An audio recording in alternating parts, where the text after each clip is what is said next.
है guys, welcome to channel. तो ये वीडियो होने वाला है हिंदी में, क्योंकि बहुत सारे स्टूडेंट्स क्या बोलते हैं ना कि हिंदी में बताओ, ठीक है। तो मैं अभी हिंदी में बताऊंगा कि तुमको रिवाइज कैसे करना है। ओके, अभी तुम लोग का परसों बायोलॉजी एग्जाम है। आज तुम्हारे पास टाइम है, कल तुम्हारे पास टाइम है, और परसों का आधा दिन तुम्हारे पास टाइम है ताकि तुम रिवाइज कर सको। लेकिन तुम लोग क्या बोल रहे हो कि पढ़ रहा हूँ, उसके बाद दूसरा चैप्टर जाता हूँ तो पहला चैप्टर भूल जाता हूँ, मतलब कुछ भी। अगर तुम लोग एक टॉपिक को पढ़ रहे हो तो उसको डायग्रामेटिकली भी पढ़ो ना। तो जैसे कि डबल फर्टिलाइजेशन हो गया, अगर तुम उस टॉपिक को पढ़ रहे हो तो एक डायग्राम पहले ड्रॉ कर लो, और उस डायग्राम को पॉइंट आउट करते हुए जो तुमने थ्योरी पढ़ा है, जो प्रोसेस तुम लिखे हो, उस तरीके से पढ़ो। अगर तुम उस तरीके से पढ़ोगे ना, अगर तुम्हारा डायग्राम दिमाग में सेट हो गया तो तुम्हारा मतलब जो कॉन्सेप्ट है और जो प्रोसेस है वो सब तुम्हारा तुम इजीली नहीं भूलोगे। उस तरीके से पढ़ने को ट्राई करो ना तुम लोग, ठीक है। तो अभी देखो, और जैसे कि बोलता हूं मैं, अगर तुमको रिवाइज करना है, अगर एक बड़ा पैराग्राफ, अगर इतना बड़ा पैराग्राफ है, ठीक है, तो उसको तुम पॉइंट्स में तोड़ दो। इंपॉर्टेंट पॉइंट्स होते हैं कुछ लाइन में जो कि बहुत डिफिकल्ट होते हैं रिमेंबर करने के, तो तुम उन पॉइंट्स को पकड़ के पढ़ो ना।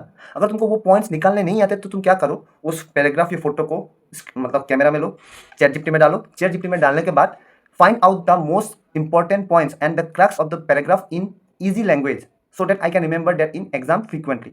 इस तरीके से डाल दो प्रॉम्प्ट और पढ़ लो। अरे तुमको डिफरेंट वेज चाहिए, पर तुम्हारा मेन चीज क्या है, मेन चीज में कहाँ फोकस है, कॉन्सेप्ट। अगर कॉन्सेप्ट याद रहोगे तो तुम लोग उस आंसर को खुद से ही बना सकते हो। तो उसके लिए या तुम हेल्प चैट जीपीटी का ले रहे हो, जेमिनाई का ले रहे हो, या तुम डायग्रामेटिकली पढ़ के ले रहे हो, तो वो तुम्हारे ऊपर डिपेंड करता है ना, क्योंकि आंसर तुमको लिखना है, मेरे को नहीं लिखना, ठीक है। और तुम लोग बोल रहे हो कि अभी भी पढ़ाई नहीं हो रहा है, लेक्चर देखने के बाद भी समझ में नहीं आ रहा है, तो मैं करूँ क्या मैं अभी। अगर तुमको लेक्चर देख के भी समझ में नहीं आ रहा है तो तुम अभी एक ही चॉइस है, प्रीवियस ईयर क्वेश्चन उठाओ, उसको रट्टा मारो और चले जाओ। बाकी कोई चॉइस नहीं है, ठीक है, तुम्हारे पास। और देखो, कुछ चैप्टर्स ऐसे होते हैं जैसे कि इवोल्यूशन, उसको हमको रट्टा मारना ही पड़ता है। उसको जितना भी समझने की कोशिश करो तुम उसमें और अपना दिमाग खराब करोगे, ठीक है। मैं मानता हूँ, क्योंकि मेरे को भी इवोल्यूशन हार्ड लगता था। कोई अगर इवोल्यूशन को लॉजिकली पढ़ सकता है तो अच्छी बात है, अगर नहीं पढ़ सकता तो रट्टाफिकेशन मार लो। सेम इकोलॉजी के कुछ चैप्टर्स जैसे ऑर्गेनिज्म एंड पॉपुलेशन, उनमें कुछ ऐसे टॉपिक्स हैं जो रट्टा करना ही पड़ता है, मतलब रट्टे मारने ही पड़ते हैं, ठीक है। कोई मतलब उसमें कोई लॉजिक तुम नहीं ढूंढ, बस वो है तो है, फैक्ट है तो है, उसको याद करना ही पड़ेगा। अगर तुम उसको याद नहीं कर पा रहे हो तो उसको लिखो, डाटा को लिखो। इंपॉर्टेंट मैंने जो बोला पैराग्राफ में, जो पॉइंट्स में तुमको ब्रेक करना है, उस पॉइंट्स को लिख लिख कर याद करो ना। क्यों नहीं होगा, ट्राई करो। और ये जो स्टूडेंट्स बोलते हैं कि मैंने पढ़ा तो है पर मैं भूल जाता हूँ, बस प्रॉब्लम का एक ही सोल्यूशन है, पॉइंट्स में तोड़ो, लिख लिख के पढ़ो। या अगर उस टॉपिक के रिलेटेड कोई डायग्राम है तो डायग्राम से तुम आंसर बनाने के ऊपर फोकस करो, ठीक है। इस तरीके से होता है। पर अगर तुम लोग हार मान जाओगे, नहीं मुझसे नहीं हो रहा है, तो मैं क्या करूं। उसके बाद देखो, अब हम बात करें कि रिवाइज कैसे करना है, कौन सा चैप्टर पहले उठाना है और क्या क्या करना है, ठीक है। आज तुम लोग अपना सिलेबस कंप्लीट कर लो, कल और परसों का आधा दिन हम लोगों के पास है बायोलॉजी रिवाइज करने के लिए, ठीक है। तो कल हम क्या करेंगे, कल सबसे पहले हम उठ के ही सबसे पहले हम इकोलॉजी पढ़ेंगे, उसके बाद बायोटेक्नोलॉजी पढ़ेंगे।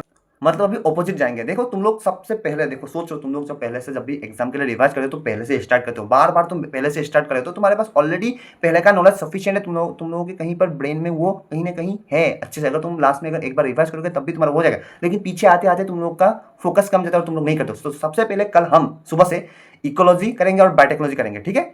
मतलब कल तुम्हारा हाफ डे, मतलब मान लो तुम 6 बजे उठे तो 6 बजे से 2 बजे तक या 1 बजे तक तुम लोग इकोलॉजी और बायोटेक्नोलॉजी अच्छे से रिवाइज कर लिया, ठीक है। उसके बाद शाम को तुम क्या करना कि वो मतलब 3 बजे से बैठ जाना, और रात के एकदम 8-10 बजे तक, मतलब 10 बजे तक तुम लोगों को जेनेटिक्स यूनिट कंप्लीट करना है, क्योंकि जेनेटिक्स एक बहुत बड़ा यूनिट है तो तुमको उतना टाइम लगेगा। और परसों एग्जाम के दिन सुबह उठो, 6 से 8 तक तुम वेलफेयर यूनिट आराम से रिवाइज कर सकते हो। 2 घंटे लगेंगे, 2 घंटे में आराम से तुम्हारा वो रिवाइज हो जाएगा। और बाकी बचा क्या, रिप्रोडक्शन यूनिट वही 8 से 10 पढ़ लेना या 8 से 11 पढ़ लेना, हो गया रिवीजन। उसके बाद बस भगवान का आशीर्वाद लो और चले जाओ एग्जाम देने, ठीक है। ज्यादा मतलब फ्रीक्वेंटली मत देखो। और अगर तुमको लग रहा है कि कोई टॉपिक भूल रहा हूं तो वो बाकी जो बचा टाइम है उसको देख लो, या फिर जो तुम्हारा मतलब जब तुम पढ़ोगे ना चैप्टर्स तो तुमको लगेगा, अगर तुमने मान लो कि तुमने कल सबसे पहला चैप्टर ऑर्गेनिज्म एंड पॉपुलेशन उठाया और 2 चैप्टर पढ़ने के बाद तुमको लगा कि मैं ऑर्गेनिज्म पॉपुलेशन का ये टॉपिक भूल रहा हूँ, तो फटाफट नोट्स देख लो और उसको वहीं पे वहीं खत्म करो। ऐसे खत्म करने से तुमको जब एग्जाम में अगर तुम वो चीज़ भूलोगे ना तो तुमको क्या लगेगा, मैंने जब वो चैप्टर पढ़ा था तो मैं 2 चैप्टर के बाद वो टॉपिक भूल गया था, लेकिन मैंने वापस देखा था ना तो तुमको याद आ जाएगा कि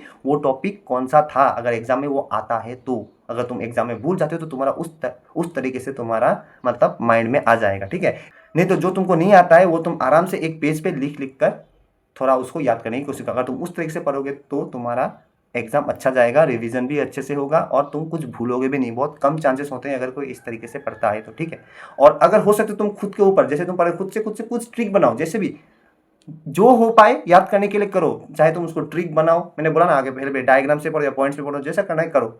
अगर तुमको पढ़ना है तो तुमको खुद से नए नए तरीके निकालने होंगे, अपने पढ़ने के तरीकों को थोड़ा इवॉल्व करना ही पड़ेगा, ठीक है। और उसके बाद देखो बाकी बचा क्या, मैंने तुमको एक रोड मैप दे दिया कि कल और परसों तुमको किस तरीके से रिवाइज करना है, लेकिन ये एक सजेशन है, तुमको अपना रोड मैप खुद बनाना है। क्योंकि देखो, मैं एक स्टूडेंट होता तो मेरे पॉइंट ऑफ व्यू से कुछ अलग चैप्टर मेरे को हार्ड लग सकता है, या और कोई स्टूडेंट तो दूसरे के लिए को अलग चैप्टर होगा ना हार्ड। तो अगर तुम मेरे बताए हुए तरीके से अगर करने जाओगे, तुम्हारा मतलब खराब भी हो सकता है एग्जाम, क्योंकि मैं रिवीजन अलग तरीके से करता हूँ ना, क्योंकि मेरे मुताबिक मेरे को करना चाहिए इकोलॉजी पहले, लेकिन किसी और के मुताबिक दूसरा भी तो हो सकता है। तो इसलिए तुमको ज़्यादा टाइम नहीं लगाना, ठीक है। सॉरी फॉर बैकग्राउंड नॉइस, थोड़ा बैकग्राउंड में नॉइस हो रहा है, ठीक है। तो इतना ही कहता हूँ कि खुद से अपना प्लान लिखो और उस पर काम करो, ठीक है। तो इतना ही कहता हूँ। तो ईमान कपड़े हमेशा थैंक यू, नमस्कार।